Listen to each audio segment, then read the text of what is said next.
Perkenalkan, nama saya Josephine Annabel dengan NIM 705-220-138. Pada saat ini, saya izin memaparkan analisis kasus hukum pidana mengenai Warren Hill dengan tujuan untuk kepentingan memenuhi nilai ujian tengah semester saya pada mata kuliah hukum pidana.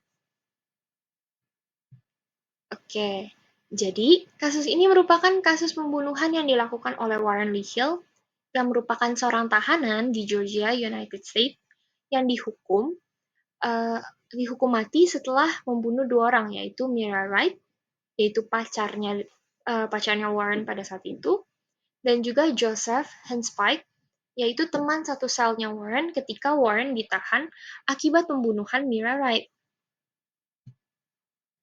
Saya akan memulai dengan memperkenalkan profil pembunuh pada kasus ini terlebih dahulu. Jadi, Warren Lee Hill sendiri merupakan seorang pria berkulit hitam yang lahir pada tanggal 28 Juni 1960 dan meninggal pada usia 54 tahun. Ia berusia 25 tahun ketika melakukan pembunuhan terhadap korban pertama yaitu Mira, yang tadi pacarnya sendiri itu. Kemudian berusia 30 tahun ketika melakukan pembunuhan terhadap korban kedua yaitu Joseph, yang teman satu selnya tadi. Dan tutup usia pada umur 54 tahun akibat dieksekusi mati. Warren Lee Hill sendiri memiliki kondisi khusus, di mana Warren itu dinilai mengalami keterbelakangan mental atau mentally retarded. Kosakata ini akan berubah seiring waktu karena pada 2013 penggunaan ini diubah menjadi kosakata lain. Warren memiliki IQ antara 69 hingga 77, yang mana nilai ini berada di bawah rata-rata kecerdasan individu pada umumnya. Korban pembunuhan pertama Warren adalah pacarnya tadi, yang berusia 18 tahun bernama Mira Wright. Jadi pada tanggal 30 Mei 1985, Warren itu melakukan penembakan terhadap Mira sebanyak 11 kali di Cobb County. Kemudian, selama menjalani hukuman penjara seumur hidup akibat pembunuhan Mira Wright tadi, Warren itu bikin onar lagi, melakukan pembunuhan lagi terhadap korban keduanya nih, teman satu selnya tadi, yang ada di lembaga pemasyarakatan Lee County, yang namanya Joseph Henspike dengan usia 34 tahun. Warren membunuh Joseph Henspike dengan menggunakan 3x6 board atau papan blok kayu yang berukuran lebar 6 inci dengan ketebalan 2 inci, serta menggunakan terdapat paku yang tertancap di balok kayu tersebut. Warren memukuli Joseph Henspike menggunakan balok tersebut ketika Joseph sedang tidur hingga akhirnya Joseph meninggal dunia. Jadi, runtutannya itu pada tanggal 30 Mei tahun 1985, Warren melakukan pembunuhan pertama terhadap Mira Wright, yang pacarnya. Kemudian pada tahun 1986, ia dijatuhi hukuman penjara seumur hidup atas kasus pembunuhan tersebut. Lalu, selama menjalani masa hukumannya, pada tanggal 17 Agustus tahun 1990, Warren ini melakukan pembunuhan kedua, yang dilakukan di sel tahanan terhadap teman satu selnya, yaitu Joseph Henspike yang tadi udah dijelasin. Dan pada bulan September tahun 1991, akhirnya Warren tetap dijatuhi hukuman mati. Pada tanggal 22 November 2011, Pengadilan Banding US menolak banding yang diajukan oleh pengacaranya Warren. Hingga akhirnya, pada tanggal 27 Januari 2015, Warren pun dieksekusi mati. Jadi sebenarnya proses penjatuhan hukuman mati terhadap Warren Lee Hill ini nggak sederhana kayak penjatuhan hukuman mati terhadap pembunuh lainnya yang memang tidak memiliki kondisi khusus. Makanya kalau dilihat dari awal dia melakukan pembunuhan hingga akhirnya dia dijatuhi hukuman mati dan hingga akhirnya hukuman matinya dieksekusikan, itu lama banget, 20 tahun. Dan bahkan beberapa kali terdapat update-update yang berulang mengenai kasus ini. Seperti pada update yang pertama, eksekusi itu ditunda hingga 23 Juli akibat perhatian pengadilan terhadap obat yang digunakan untuk eksekusi. Hingga akhirnya obat yang akan digunakan itu ditentukan obat pentobarbital yang bakal digunain secara overdosis. Kemudian, update keduanya itu, Mahkamah Agung memiliki concern terhadap protokol penggunaan 3 obat untuk eksekusi warrant. Akhirnya diubah menjadi 1 obat, namun overdosis. Jadi, instead of 3 substance ini, diubah jadi 1. Tapi levelnya ditinggiin, dosisnya ditinggiin.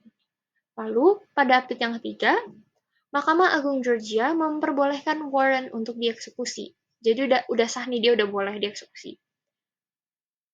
Jadi setelah penetapan bahwa warrant itu akan dihukum mati dari update yang ketiga ini, sebenarnya warrant itu udah dijadwalin tuh kapan mau dieksekusi. Warrant dijadwalkan untuk dieksekusi berulang-ulang kali karena akhirnya nggak jadi. Dia dijadwalin dieksekusi di Juli 2012, Februari 2013, dan Juli 2013. Makanya, pada update yang keempat, warrant itu dijadwalkan akan dieksekusi pada tanggal 15 Juli 2013. Dan pada update yang terakhir, eksekusi terhadap warrant akhirnya dilakukan tanggal 27 Januari 2015. Beda 2 tahun tuh sama jadwal yang terakhir. Memang banyak pertimbangan karena pengadilan akhirnya menunda untuk mempertimbangkan ulang apakah warrant ini memang layak atau tidak layak untuk dieksekusi.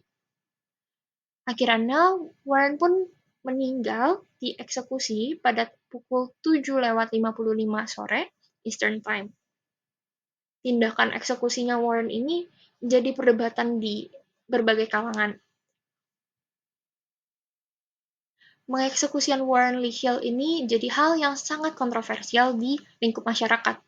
Banyak masyarakat yang berpendapat bahwa Warren Lee Hill ini nggak sepatutnya loh dijatuhi hukuman mati, karena memang dia disabilitas secara intelektual. Yang bahkan pada saat itu, seorang penulis seperti William Ivory, dia pun ikut turun menyuarakan protesnya. Nah, yang jadi pertanyaan, kenapa banyak banget yang dukung Warren Hill untuk tidak dieksekusi mati? Padahal, Warren Hill itu udah membunuh 2 orang. Untuk kita bisa jawab pertanyaan itu, perlu dipahami dulu, apa itu intelligence disability. Jadi, tadi di awal itu kan dijelasinnya menggunakan mental retardation. Namun, semenjak tahun 2013, penggunaan kata mental retardation di undang-undang itu diubah menjadi intelligence disability. Pengertian intelligence disability sendiri merupakan kondisi ketika individu memiliki fungsi intelektual yang berada jauh di bawah rata-rata, yang mana hal ini mengakibatkan adanya gangguan dalam berperilaku di lingkungan masyarakat dan berperilaku adaptif. Umumnya, individu dengan intelligence disability memiliki IQ di bawah 70. Nah, kayak yang tadi udah dijelasin, Warren ini memiliki IQ 69 hingga 77. Dan 4 dari 7 profesional yang menguji Warren itu mengakui bahwa memang Warren ini betul adanya memiliki intelligence disability. Namun berarti ada 3 profesional yang menolak, yang bilang bahwa Warren ini mampu kok secara intelijen. Tapi menuju akhir dari kasus Warren ini, dekat-dekat sebelum Warren dieksekusi, akhirnya 3 profesional ini mengakui bahwa Warren memang memiliki disabilitas intelektual. Sekarang, perlu lagi dipahami mengenai undang-undang yang ada dan berlaku di United States dan juga Georgia. Di United States sendiri terdapat aturan hukum yang tidak memperbolehkan penjatuhan hukuman mati terhadap individu dengan intelligence disability. Dan setiap negara bagian diperbolehkan memiliki aturan khusus yang berlaku di area negara bagian tersebut. Jadi mereka boleh punya aturan khusus yang berlaku di areanya mereka. Jadi ya kalau di Georgia ya di Georgia aja.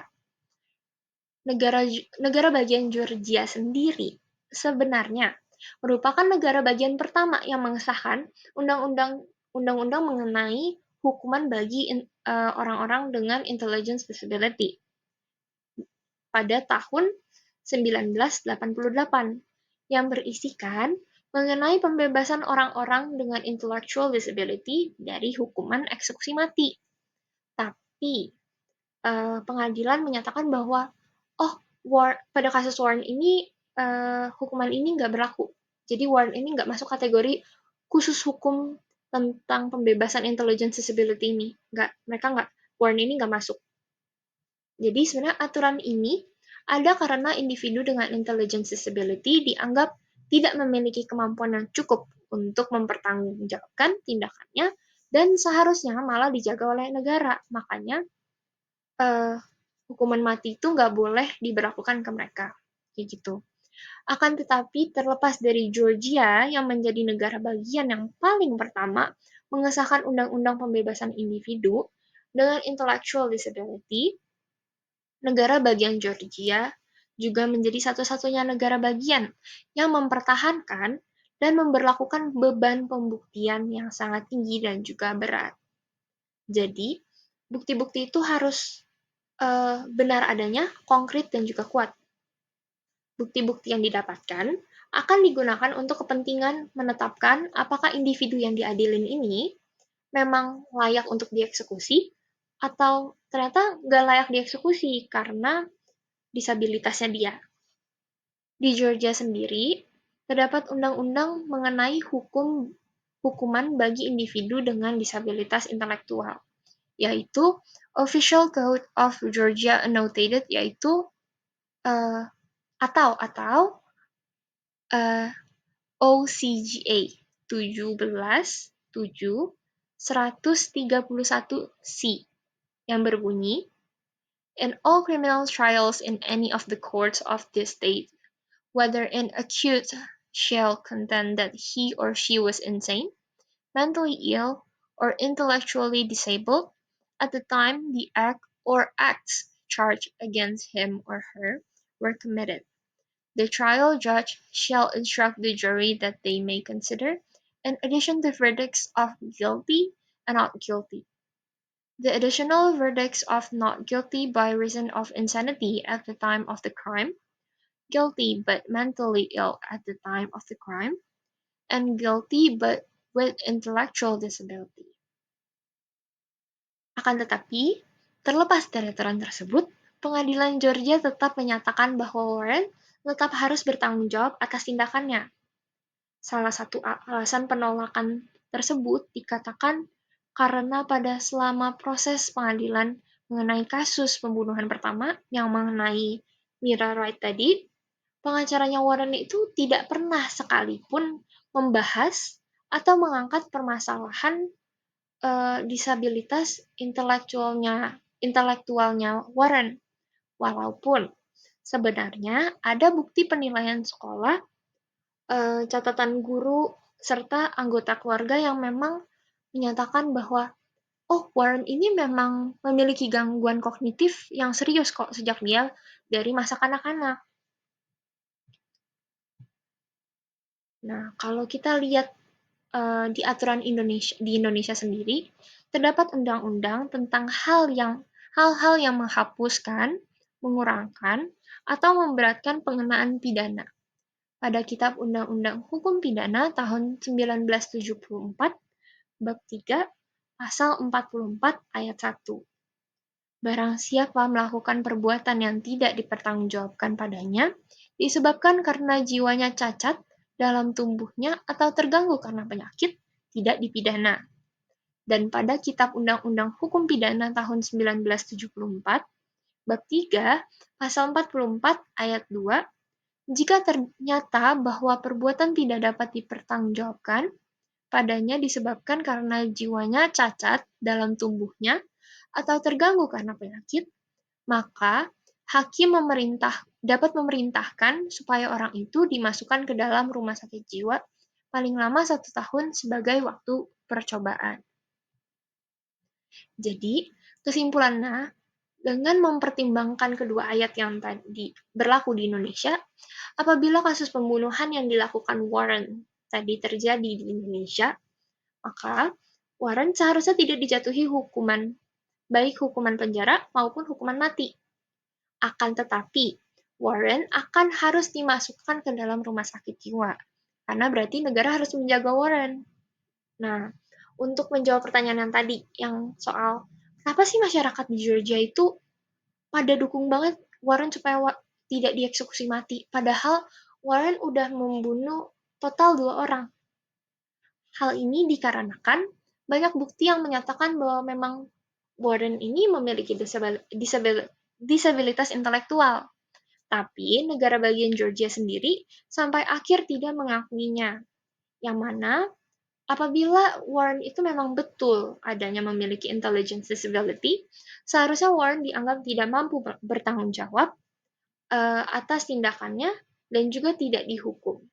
Malah, seharusnya negara bagian Georgia itu membawa Warren ke rumah sakit jiwa atau tempat perawatan khusus. Makanya pada masa itu pengadilan negara bagian Georgia itu banyak dalam tanda kutip dikecam. Baik, sekian dari saya mengenai analisis kasus Warren Hill. Saya mohon maaf apabila ada salah kata, salah cara penyampaian, ataupun uh, informasi yang kurang tepat atau keliru, ataupun kurang lengkap. Terima kasih.